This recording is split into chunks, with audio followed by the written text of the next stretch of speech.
Well, what do you know? I promised 10 more of my favorite DKC levels, and here I am doing 10 more of my favorite DKC levels. That's right, this video is a part 2 of my top 20 on these things, part 1 of which having gone up a few weeks ago, many weeks ago, a lot more weeks ago than I would have liked. Looking specifically at the 3 Super Nintendo entries in the series, some of my all-time favorite games, which levels have something special going on, which ones are designed exceptionally well, etc, etc. And just like last time, there's a guest spot and all that, and it's a surprise, unless you watched the first part of this video, when I kind of implied who it might be, so no peeking! Or do, because that one comes first, and whatever, it's your life.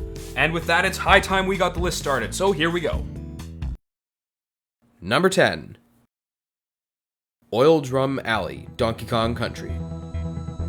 Donkey Kong Country is a wonderful adventure, and it tells so much story through just its environments, becoming more and more threatening, unwelcoming, or even just strange as the journey continues. After wandering ancient ruins, scaling the tops of tall trees, and braving harsh blizzards atop mountains, things finally come to a head in Kremkrock Industries. The place is the very vision of our home, scarred and held hostage by our adversaries. I mean, their CEO is a pirate, king, guy, crocodile. Would love to see the board of directors who appointed this guy. And they really come out of the gate swinging with this one in Oil Drum Alley. I mean, they hint at other civilizations and such throughout the game, like the temples and the forest levels, but nothing before now even comes close to implying that we would end up here by the end of the game. The music is unlike anything we've heard thus far, and is constructed to create some real suspense and surreal realization.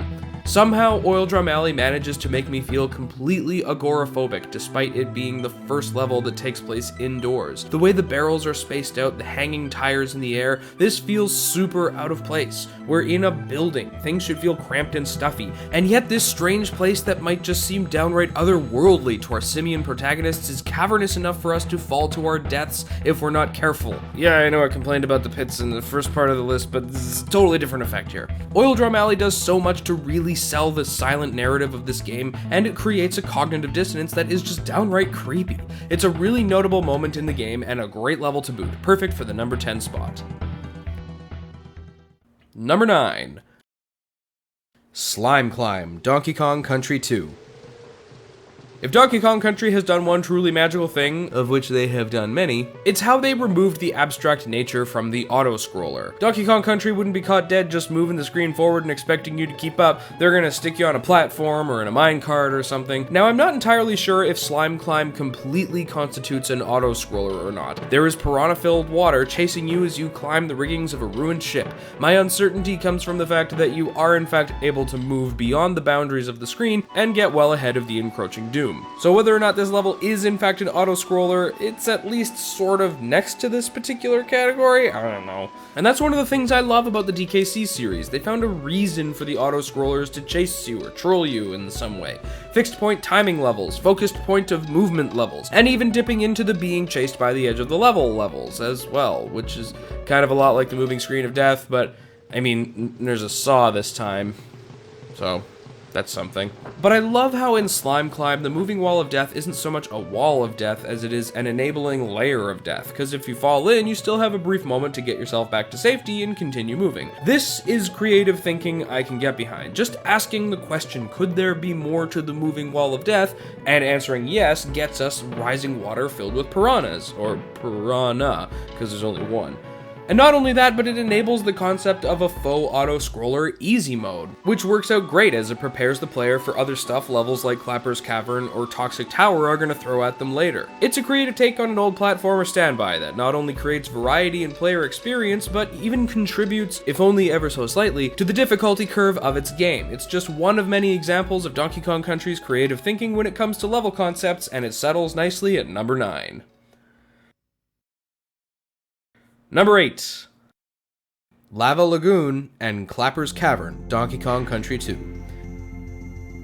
Yeah, I know I just mentioned Clapper's Cavern, but the heart wants what it wants, and it wants these safety state levels. In the last list, I outlined a level style that is rather popular in the Donkey Kong Country series, specifically the maintain the safety state levels, and I used Stop and Go Station as my example. And I couldn't really decide between which of these levels to include on the list, because I was gonna say really similar things about them. I mean, they utilize the same dang mechanic to manipulate the level state. even have the same aesthetic representation, specifically our animal buddy Clapper the Seal. But weirdly enough, they accomplish very different tasks from a perspective of play. In Lava Lagoon, Clapper helps us stay in the water, and in Clapper's Cavern, he helps us stay out of the water. I thought that was kind of a neat switch. Given the nature of the safety state levels, you have a limited time before things become dangerous again. So you gotta go fast to make it to the other side of that body of water, or the next landing in the ship, or whatever. What keeps happening to these ships? And it's great to me how the tension that comes from racing the clock exists in two different play spaces in each of these levels. Lava Lagoon being a swimming experience, moving in all four of the two-dimensional directions, and Clapper's Cavern moving in a straight line, dodging obstacles that are specifically constructed as a straight line obstacle course. How about that? On the surface, aesthetically, and from a play perspective, these levels are vastly different, but they are connected by a common thread and theme. The same action accomplishes two different things and offers two totally different experiences. In this way, I think that these levels are cool on their own, but they also work really well placed next to each other. So as much as I don't really like having a tie in a top 10 list, I'm not really surprised that the Donkey Kong Country series has a gem like this buried deep within, best seen shining in the light reflected from these two facets, casting their rays off into the... This metaphor is kind of getting away from me. Not usually into ties, but here we are. Time for number 7. Number 7. Screech's Sprint, Donkey Kong Country 2. Screech's Sprint was at one time my least favorite level in Donkey Kong Country 2. I certainly did my share of complaining about it in my DKC2 video back in 2014. It really comes right the heck out of nowhere. It makes no sense thematically. Why are you stopping me from fighting the boss right after this whole cinematic thing? Whatever. I still think that about this level, but I definitely don't hate the level itself anymore. And geez, this one's tough. All the way through K. Rool's Keep, we've been really testing all the skills we've learned thus far in the game, but Screech's Sprint requires a tight and flawless performance at pretty much every turn. This level actually requires the player to have mastered the roll jump in order to progress, which seems a little short-sighted, but then the race against Screech in the second half is just so comically evil it kind of hurts. Squawks' treks through the bramble brushes thus far have been slow, methodical, careful maneuvers through unwelcoming danger at all sides. Only now they demand that we throw caution and care to the wind and fly at breakneck speeds to win a race that barely makes sense in the first place. Yeah, and if he finishes first, we can't continue. What the hell, Rare? What the hell? Screech's Sprint doesn't leave a good impression on first-time players, but with practice, this level actually becomes kind of fun. When I play through Donkey Kong Country 2, I'm always nervous coming up to this one, but I always come out the other side refreshed and ready for battle with K. Rool. Adrenaline's a heck of a drug, and this level's got it in spades. Number 6. Creepy Caverns, Donkey Kong Country 3. Creepy Caverns is a level that I think sums up Donkey Kong Country 3 nicely. The third game departed from its predecessors quite radically in light of its tendency to design its levels around brand new mechanics or gimmicks that we hadn't necessarily seen in the levels previous or even in the other games. And most of the time it was harmless. Sometimes it was frustrating, but at the very least it allowed for creativity to flourish. The ghost barrels in Creepy Caverns are a great example of this, and probably my favorite inclusion. They took an existing concept from the game, namely the cannon barrels, and turned them into ghosts that appeared and disappeared in patterns or at random. Old concept, jazzed up by new concept, and given a fun new look in the process. When playing Donkey Kong Country 3, I found there to be a series of moments wherein I would observe a new mechanic, interpret it, and add it to my strategy for the level, and sort of break into a satisfied smile. Those are the ones that clicked. Seeing that new thing felt good, and this level is most certainly one of them. Making sure to hit the barrels when they were present was a new level of timing to consider in the barrel blast puzzles that are here. But what really sold me on this level was when the ghost barrels were placed in inconvenient places, and you had to get past them without letting them launch you, because then they'd be launching you into traps or dangers. Case in point. That feeling of satisfaction was underlined and bolded by this change in the level progression. Repurposing a game mechanic without altering the mechanic itself is one of my favorite things to see in games like this. DKC3 does this a few times, I mentioned it in the previous installment of the list, but this level is a double whammy. The ghost barrels are a new mechanic that serve two completely different purposes. At separate times, they are your greatest asset and your biggest threat, all using the exact same mechanical application. That's some cool versatility through simplicity there, putting Creepy Caverns at number 6. So as you might have guessed, based on what I told you at the beginning of the video, there is in fact a guest spot in this video. That's right, my transgressions in this little enterprise were twofold because there were two contributors to the video that I totally ripped off. And it is time that the unfinished business between us is settled. Take it away, Perrydactyl. Red hot ride. This level is anything but that. Based on the name alone, you'd think it'd be drag racing against Kremlings or something really cool like that. However, this is the long, slow, hot air balloon level. Also, you know what? It's pretty cool. Tricked you again. It's super hot cause it's in a volcano. Diddy and Dixie gotta travel over massive lakes of lava while riding atop little red balloons. This level is a weird one for me because it's really not all that engaging. In fact, it's a long and slow trek. But for whatever reason, when I think of levels from DKC2, this one always comes to mind. I don't know, maybe because monkeys riding balloons at a volcano is exactly what DKC2 is all about. Just goofy mechanics and a good time. Riding the balloons require you to gauge your height, because the balloon will gradually fall unless you ride it atop of some thermal air. It's not incredibly difficult, but optimizing your speed while keeping your balloon afloat is a fun and unique mechanic. Oh, and this level is optimized for that Dixie hair twirl. And you know what? That's the fucking shit, dude.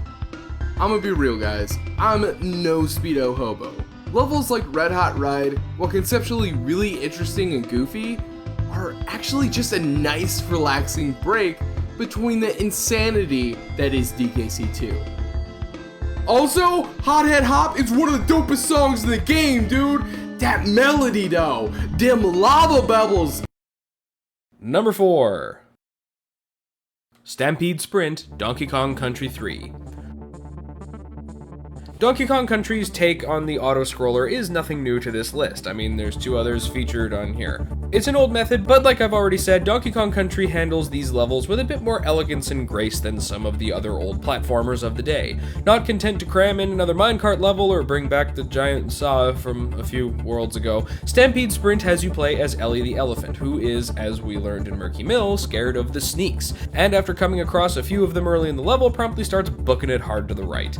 Yeah, that's the auto-scroll for this level. Points for creativity right there. It's fast, it's tense, and honestly, it's a lot of fun. It's a Lost World level in Donkey Kong Country 3, so I walked into it expecting it to be a proper slog through difficulty, but I wound up having fun more than anything else, even beyond the novelty of the conceit of the level. That is, except when it comes time to track down the bonus token for this one, which is absolutely enraging, but at the same time so endearing because they hide it in Perry the Parallel Bird. Yeah, the little animal companion who follows directly above you and will disappear if he takes a hit from an enemy, and if you can get him safely to the no animal sign, he'll give you good stuff. And this is an auto-scroller that moves really quickly. I think you can see where we're going with this. Having Perry with you adds a whole other layer of design to this level for those who hope to go above and beyond. When I realized just what they were doing with this bit, it blew my mind because not only was it adorable, it was challenging and creative. Again, using a pre-existing element in a game to accomplish a totally different purpose is always such an encouraging thing to see in games like this. They basically turned Perry into a built-in optional hard mode for this level, with the bonus barrel and subsequent challenge as your reward, though I'm not really sure how this could be considered a reward. It's a sign of creative thinking, and it expands the scope of the game without even needing to add to it. Stampede Sprint is a great example of Rare's out-of-the-box thinking, and even if my time with the level was brief, it was memorable and totally deserving of the number 4 spot. Number 3. Misty Mines, Donkey Kong Country. There is something about this level that just has an effect on me. This entry might seem like something of a cop-out because, well, I can't really pinpoint why this level sticks out to me so much. There's no music, it's just ambient sounds and the various sounds made by enemies and the enemy spawners and their death cries, which is a really morbid way of putting it now that I think about it. The feeling I get at this point in the game is almost like our adventure is continuing long after we've grown tired of it. The attitude of this level is almost defeating. No music, constant spamming of enemies, more obstacles to overcome. If anybody was going to throw in the towel in a real-life adventure like this, now would be the time. And it's a small detail, but one way that I think they really drive this tired, foreign, empty feeling of the level is the way they hide the Kong letters from you. Yeah, all 4 of the Kong letters are hidden from you in this level, existing only in a single bonus room.